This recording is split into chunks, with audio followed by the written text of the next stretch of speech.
Etika Politik, Prinsip Moral Dasar Kenegaraan Modern, Franz Magnus Noceno. Bab 8, Negara dan Legitimasinya. 1. Pendahuluan. Dalam bab sebelumnya kita telah membahas hukum sebagai lembaga yang secara normatif menata masyarakat. Mulai dengan bab ini kita akan membahas lembaga yang memiliki kekuasaan untuk secara efektif menata kehidupan masyarakat, yaitu negara. Bab ini merupakan semacam pendahuluan. Di dalamnya saya mau membahas 3 hal. Pertama, tentang apa yang dimaksud dengan negara. Dalam ini saya membatasi diri pada hakikat negara pada umumnya. Jadi pada apa yang akan kita temukan di mana ada negara. Pertanyaan lebih rinci tentang definisi, bentuk-bentuk dan ciri-ciri khas negara lainnya tidak perlu kita masuki. Hakikat yang dimaksud di sini bukan hakikat dalam arti metafisik, melainkan hakikat menurut apa yang dalam bahasa sehari-hari dimaksud orang apabila orang bicara tentang negara. Kedua, tentang kedaulatan negara dan hubungannya dengan legitimasi penggunaan kekuasaannya. Bahan bahasan pokok kita dalam bab selanjutnya. Ketiga, beberapa catatan tentang anarkisme. 2. Apa itu negara? 2. Apa itu negara? Kata negara sama dengan Staat dalam bahasa Jerman atau State dalam bahasa Inggris yang mempunyai 2 arti. Pertama, negara adalah masyarakat atau wilayah yang merupakan satu kesatuan politis. Dalam arti ini, India, Korea Selatan, atau Brasilia, istilah ini merupakan negara. Kedua, negara adalah lembaga pusat yang menjamin kesatuan politis itu, yang menata dan dengan demikian menguasai wilayah itu. Demikian misalnya Pulau-Pulau Nusantara merupakan satu negara Indonesia, negara dalam arti pertama karena mereka berada di bawah satu negara dalam arti kedua. Begitu pula Malaya, Sarawak, dan Sabah merupakan satu negara karena mempunyai satu lembaga negara yang memerintah mereka. Sementara suku-suku Papua di Papua atau bangsa Kurdi di Timur Tengah tidak merupakan negara karena tidak berada di bawah satu lembaga pemerintahan. Negara yang dibahas dalam filsafat politik adalah terutama negara dalam arti kedua, sebagai lembaga pusat pemersatu satu masyarakat. Fungsi dasar dan hakikat negara sebagai pemersatu masyarakat adalah penetapan aturan-aturan kelakuan yang mengikat. Kita bertolak dari penentuan dasar ini. A. Pemastian norma-norma kelakuan. Semua fungsi negara dapat dikembalikan pada satu fungsi formal. Negara memaklumi, menerapkan, dan menjamin seperlunya secara memaksa keberlakuan aturan-aturan kelakuan bagi seluruh masyarakat. Ada beberapa unsur dalam penetapan ini yang perlu diperhatikan. Pertama, tentu saja di samping negara masih ada banyak lembaga lain yang menerapkan pelbagai aturan bagi kelakuan para anggota masyarakat, misalnya orang tua, agama, sekolah, pimpinan perusahaan, angkatan bersenjata, dan perkumpulan olahraga. Akan tetapi semua aturan itu hanya dapat dilaksanakan sejauh sesuai dengan aturan negara. Aturan-aturan negara merupakan kerangka dan batas bagi kehidupan masyarakat. Maka hanya aturan-aturan negara lah yang disebut hukum. Maka semua aturan yang ditetapkan dalam masyarakat hanya berlaku sejauh sesuai dengan hukum. Kedua, satu wilayah negara dalam arti pertama mesti dikuasai oleh satu lembaga negara saja. Soalnya apabila ada 2 atau lebih banyak lembaga pembuat norma dalam satu wilayah, mereka mesti bersaing dan kesatuan hukum tidak mungkin. Dengan demikian tidak akan ada kepastian hukum, maka hukum tidak dapat melakukan fungsinya sebagai kerangka acuan bagi kehidupan masyarakat. Maka kesatuan lembaga pemerintah adalah hakiki. Yang dapat terjadi adalah bahwa suatu wilayah yang disebut sebagai satu negara de facto tidak berada di bawah satu kekuasaan pusat, entah karena letaknya terlalu jauh atau karena diperebutkan antara 2 pusat kekuasaan. Ketiga, norma kelakuan yang ditetapkan oleh negara berlaku definitif. Artinya, hukum dapat sekadar anjuran, melainkan secara hakiki dilaksanakan dengan pasti. Negara tidak membiarkan aturan-aturannya dilanggar, dan kalau terjadi pelanggaran, maka pelanggaran itu pasti ditindak dan si pelanggar dikenai sanksi. Keempat, keberlakuan aturan-aturan negara hanya dapat dijamin apabila negara seperlunya dapat dan berhak untuk menggunakan paksaan fisik. Kepastian hukum mengandaikan kesediaan negara untuk mengambil semua tindakan yang diperlukan untuk mencegah pelanggarannya, termasuk tindakan kekerasan. Jadi, negara adalah lembaga masyarakat yang berbeda dari semua lembaga masyarakat lain, berhak dan bahkan berkewajiban untuk seperlunya memakai kekerasan. Kelima, negara adalah lembaga satu-satunya yang berhak untuk menggunakan paksaan fisik guna menjamin keberlakuan aturan-aturannya. Jadi negara memiliki monopoli hak penggunaan paksaan fisik dan salah satu kewajibannya yang paling penting adalah untuk menjaga monopoli itu. Maka apabila gangguan-gangguan ketertiban umum sedemikian menjadi sehingga masyarakat sendiri terpaksa membentuk satuan-satuan keagamaan vigilantes, kewibawaan negara, dan dengan demikian stabilitas seluruh tatanan masyarakat, negara betul-betul berada dalam bahaya. Hal yang sama berlaku apabila ketertiban perlu dijamin dengan cara-cara kekerasan yang walaupun dilakukan oleh alat-alat negara namun tidak menurut hukum negara itu sendiri. Extrajudicial killings. Keadaan-keadaan semacam itu merusak citra negara sebagai penjamin tata tertib kehidupan masyarakat. B. Pengakuan masyarakat. Tetapi, apakah setiap lembaga yang dapat memaksakan ketaatan terhadap aturan-aturannya dalam wilayah kekuasaannya merupakan negara? Mafia pun memaksa masyarakat dalam wilayah kontrolnya untuk taat pada hukumnya. Yang membedakan negara dari mafia ialah bahwa wewenangnya termasuk haknya untuk memaksakan ketaatan terhadap aturan-aturannya dengan mempergunakan kekerasan fisik seperlunya. Diakui sebagai sah oleh masyarakat yang bersangkutan, sedangkan perintah-perintah mafia hanya dituruti oleh orang yang takut. Jadi, kekuasaan mafia semata-mata berdasarkan penindasan, sedangkan negara berkuasa terhadap karena diakui. Pengakuan masyarakat terhadap wewenang negara untuk menetapkan hukum dan untuk menjamin keberlakuannya terhadap hakikat negara. Tidak segenap sistem kekuasaan merupakan negara. Negara bukan sistem kekuasaan murni. Kemampuan negara untuk seperlunya menindas segala pembangkangan bukanlah dasar primer kekuasaan negara, melainkan bersifat sekunder dan menunjang. Negara berkuasa karena masyarakat bersedia untuk mengakui wewenangnya. Ancaman sanksi kekerasan negara hanya berfungsi untuk mengimbangi motivasi-motivasi kita mencari untung, hawa nafsu dan emosi dan lain-lain, untuk sesekali tidak menaati aturan-aturan negara tertentu.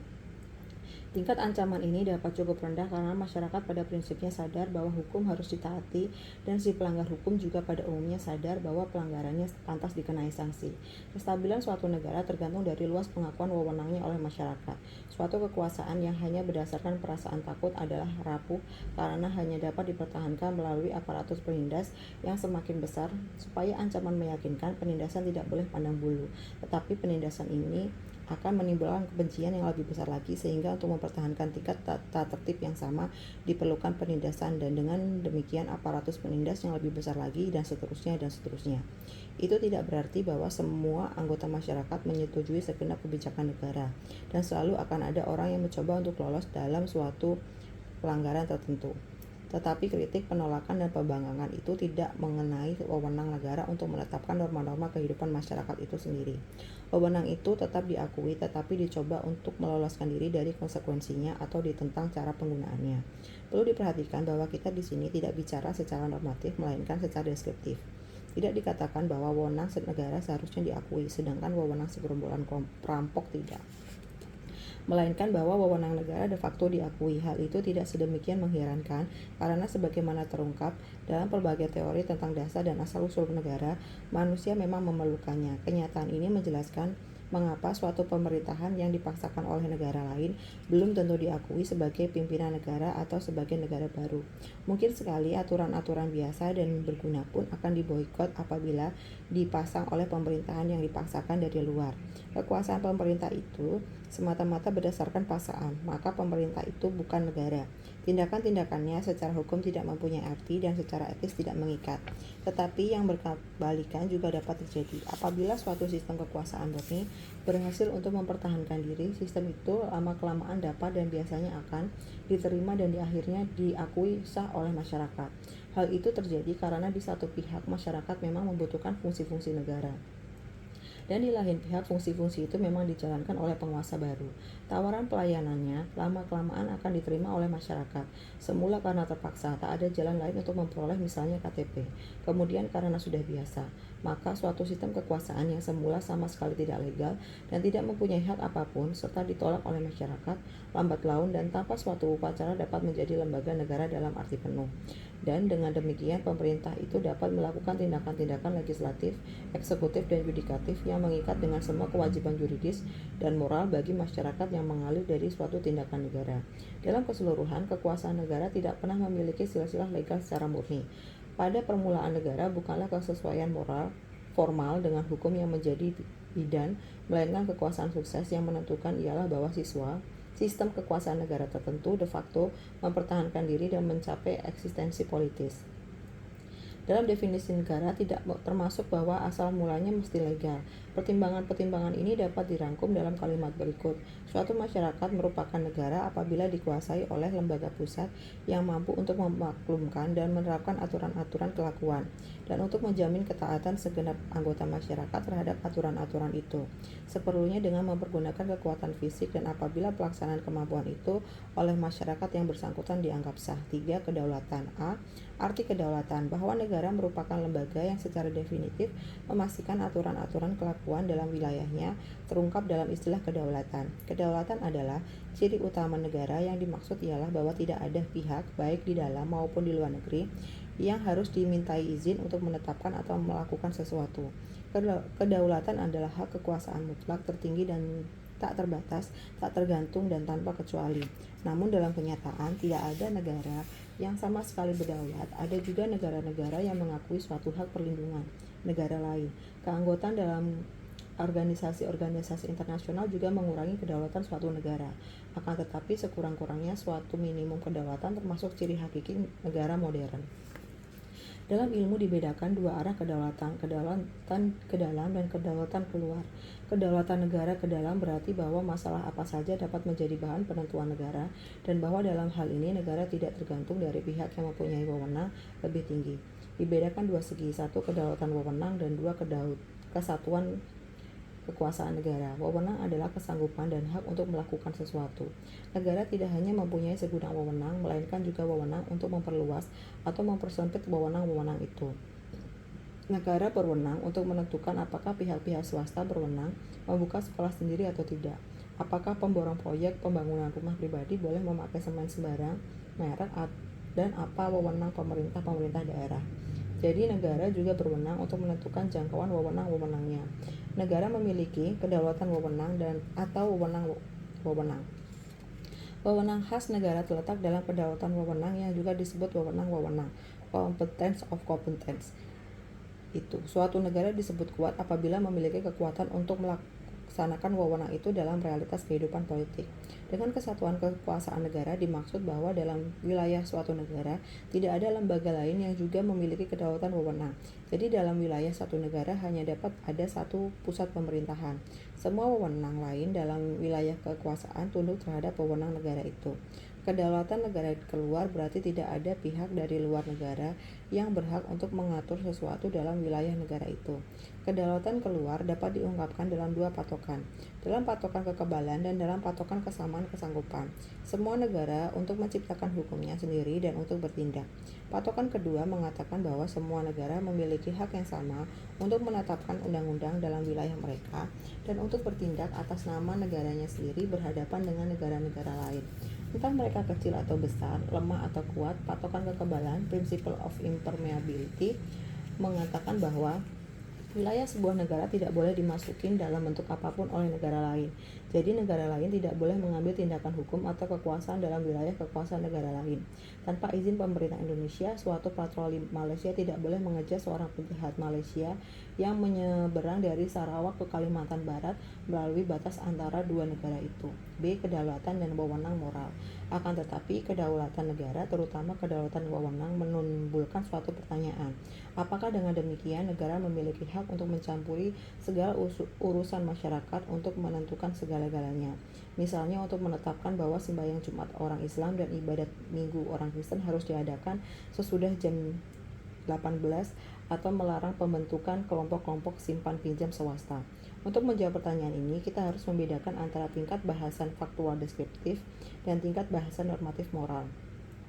Bahwa negara memiliki kedaulatan adalah pernyataan deskriptif.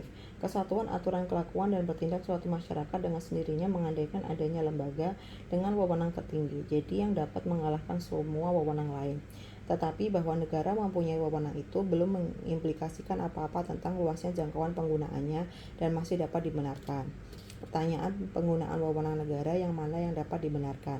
Bersifat normatif moral, bahwa negara dapat menentukan segala-galanya, tidak mengimplikasikan bahwa negara boleh menentukan segala-galanya. dapat saja mencampuri urusan intern suatu agama, misalnya dengan membuat undang-undang tentang pendidikan para pemuka ibadat. Tidak ada pihak yang dapat menghindari niat negara itu. Inilah yang dimaksud dengan kedaulatan wewenang negara. Tetapi campur tangan itu tetap melanggar hak asasi kebebasan agama, dan dengan demikian secara etis tidak legitim. Kelihatanlah bahwa fakta kedaulatan negara niscaya menimbulkan pertanyaan tentang legitimasi etis dan sosial penggunaan kedaulatan itu. Sebagaimana tidak semua hal yang dapat dilakukan dengan sendirinya boleh dilakukan, begitu pula fakta kedaulatan negara tidak memberi kewenangan moral kepada negara untuk mempergunakan secara sewenang-wenang. Secara moral, negara tidak berhak untuk membenarkan segala macam tindakan dengan fakta kedaulatannya. Tindakan negara harus dipertanggungjawabkan secara moral. Dalam bab berikut, pandangan-pandangan pokok tentang hal legitimasi penggunaan kekuasaan akan dibicarakan. Di sini kiranya cukup untuk memperhatikan bahwa prinsip kedaulatan negara diimbangi oleh prinsip dan juga faktual fungsional, bahwa negara secara hakiki berfungsi untuk melengkapkan apa yang kurang dalam kemampuan masyarakat untuk memecahkan masalah-masalah yang dihadapi. Jadi fungsi negara adalah subsidiar. Negara bukanlah tujuan pada dirinya sendiri, maka tidak masuk akal kalau negara mau melakukan segala-galanya. Pandangan bahwa negara harus langsung menentukan segala seluk-beluk kehidupan masyarakat disebut totalitarisme. Totalitarisme menyangkal fungsi subsidiar negara. Ia membawahkan segala apa terhadap kemahakuasaannya, dan dengan demikian menyangkal martabat masing-masing orang sebagai manusia bebas. Ada dua alasan prinsipil mengapa totalitarisme tidak dapat diterima. Pertama, hakikat negara sebagai sarana pelengkap dan bukan pengganti usaha masyarakat. Kedua, hak moral, terutama hak-hak asasi masyarakat dengan anggota-anggotanya untuk mengurus dirinya sendiri. Misalnya hak orang tua untuk menentukan pola keagamaan anak-anak mereka yang belum dewasa. Jadi kedaulatan negara tidak melenyapkan keharusan baginya untuk melegitimasikan tindakan-tindakannya. 4. Anarkisme. A. Implikasi anarkisme. Di sini tempatnya untuk membahas suatu aliran yang menolak tuntutan agar negara melegitimasikan tindakannya, yaitu anarkisme. Anarkisme memang menolak negara dengan radikal. Anarkisme menuntut penghapusannya.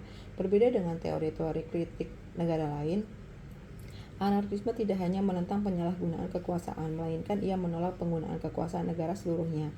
Ia menolak distingsi antara kekuasaan yang sah dan yang tidak sah. Segala bentuk kekuasaan tidak diterimanya. Penolakan penyeluruh itu membawa konsekuensi yang aneh, yaitu bahwa negara tidak lagi dapat dikritik. Kalau negara seluruhnya ditolak, maka apa saja yang dilakukan negara adalah tidak sah. Maka mengkritik tindakan-tindakan negara tertentu tidak masuk akal lagi. Dengan demikian, seorang anarkis tidak dapat mengajukan kritik terhadap kebijakan negara tertentu. Karena apa saja yang dilakukan negara dianggap dengan sendirinya buruk dan tidak sah. Tindakan-tindakan negara yang sungguh-sungguh buruk tidak dibedakan dari tindakan negara-negara lainnya, maka tidak dapat dikritik. Hal itu juga berarti bahwa seorang anarkis tidak dapat bertindak secara politis. Bertindak secara politis berarti terjun ke dalam arena perjuangan politik untuk menentang kebijakan-kebijakan penguasa yang dinilai tidak tepat dan memperjuangkan alternatif yang dinilai lebih tepat. Semua peserta dalam perjuangan politik, entah mereka moderat atau radikal, bersepakat dalam pengakuan terhadap hak negara untuk menata masyarakat. Yang dipertentangkan adalah penataan yang mana yang mau dilaksanakan. Kalau orang sama sekali menolak negara, ia tidak merupakan peserta perjuangan politik lagi. Ia menjadi outsider total. Seorang anarkis dapat menentang negara secara total, misalnya dengan senjata teror yang membabi buta, tetapi ia tidak dapat mengubah sesuatu dalam pola kebijakan politik, justru karena ia menolak semua kebijakan politik. Suatu kritik spesifik tidak terbuka baginya, dan selama negara masih cukup kuat untuk mempertahankan diri, ia tidak dapat menyumbangkan apa-apa ke arah perbaikan kehidupan masyarakat. Itulah sebabnya mengapa orang yang memperjuangkan anarkisme baik secara teoritis maupun secara praktis, termasuk secara teroristik, harus ditempatkan di pojok konservatif dan bukan di pojok progresif, karena mereka hanya mengenal alternatif antara penolakan negara sama sekali dan tidak berbuat apa-apa, maka mengingat negara tetap bertahan. Mereka termasuk pihak yang tidak mengubah apa-apa, dan itulah yang disebut konservatif. Dalam kenyataan politik, kegiatan-kegiatan teroristik memang sering mengakibatkan suatu pergeseran ke kanan dan suatu pengetatan kontrol negara. Dengan demikian, kita berhadapan dengan paradoks bahwa pihak yang menentang negara dengan paling radikal dan fanatik justru memperkuat struktur kekuasaan dan mendukung mereka yang menentang segala usaha perbaikan. Ekstrema setangun. Pihak-pihak ekstrem saling berdekatan. B. Dasar anarkisme. Di sini bukan tempatnya untuk membicarakan anarkisme secara mendalam. Anarkisme lebih berdasarkan suatu kepercayaan daripada suatu analis sehingga tidak dapat dianalis secara falsafi. Kaum anarkis percaya bahwa sebenarnya manusia dapat hidup tanpa perlu adanya ancaman paksaan dan kekerasan. Jadi bahwa manusia sebenarnya dapat hidup bersama semata-mata berdasarkan kesadarannya sendiri. Yang membedakan berbagai aliran anarkisme satu dari yang lain adalah rasa kepercayaan itu. Anarkisme religius percaya bahwa asal saja manusia beragama, ia tidak akan menyeleweng, maka tidak diperlukan suatu lembaga pemaksa. Ada yang percaya bahwa negara merupakan alat dari kekuatan-kekuatan setan dan kegelapan yang menentang kerajaan cahaya yang bersifat rohani. Begitulah anarkisme dualistik, misalnya dalam Manikeisme yang dipengaruhi oleh Zoroaster di Persia 2500 tahun yang lalu.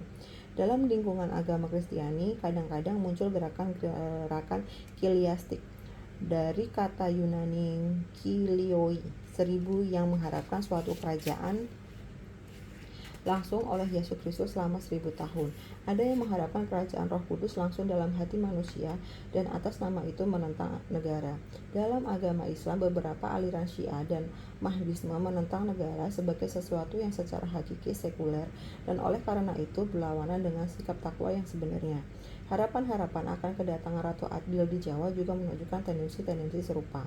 Ada yang mengharapkan kehidupan masyarakat yang teratur dan manusiawi dari suatu pembaharuan moral, misalnya Leo Tolstoy 1828 sampai 1910, atau dari kemajuan rasionalitas manusia Fichte 1762 sampai 1814, Max Stirner 1806 sampai 1856 berpendapat bahwa asal saja setiap orang hanya memperhatikan kepentingan egoismenya sendiri, kehidupan bersama akan berjalan dengan sendirinya tanpa perlu adanya yang mengatur. Dalam abad ke-19, beberapa pengatur sosialisme dan filsafat radikal mengharapkan bahwa suatu perubahan struktur-struktur sosial ekonomi, terutama penghapusan hak milik pribadi, akan menciptakan keadaan di mana negara tidak diperlukan lagi. Begitu misalnya Proudhon 1809 sampai 1865 dan Moss 1846 sampai 1906, kaum anarkis seperti Bakunin 1814 sampai 1876, Nekaew 1847 sampai 1882 dan Kropotkin 1842 sampai 1921. Tiga-tiganya orang Rusia mengharapkan suatu masyarakat baru yang manusiawi dari penghancuran masyarakat sekarang. Gerakan buruh sindikalisme condong untuk menggantikan fungsi negara dengan serikat-serikat buruh. Akhirnya perlu disebutkan Marx 1818 sampai 1883 yang percaya bahwa negara sebagai alat penindas kelas atas terhadap kelas bawah akan melayu dengan sendirinya apabila proletariat dalam revolusi sosialis di seluruh dunia menghapus hak milik pribadi dan perpisahan antara kelas yang berdasarkan padanya. C. Kritik terhadap anarkisme. Suatu kritik mendalam terhadap anarkisme tidak perlu diberikan di sini, karena sudah termuat secara implisit dalam semua teori legitimasi negara yang akan dibicarakan dalam babak berikut.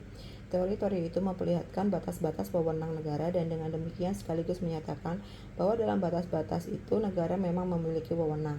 Saya membatasi diri di sini untuk menunjukkan bahwa ada dua pertanyaan prinsipil yang tidak dapat dijawab dengan memuaskan anarkisme.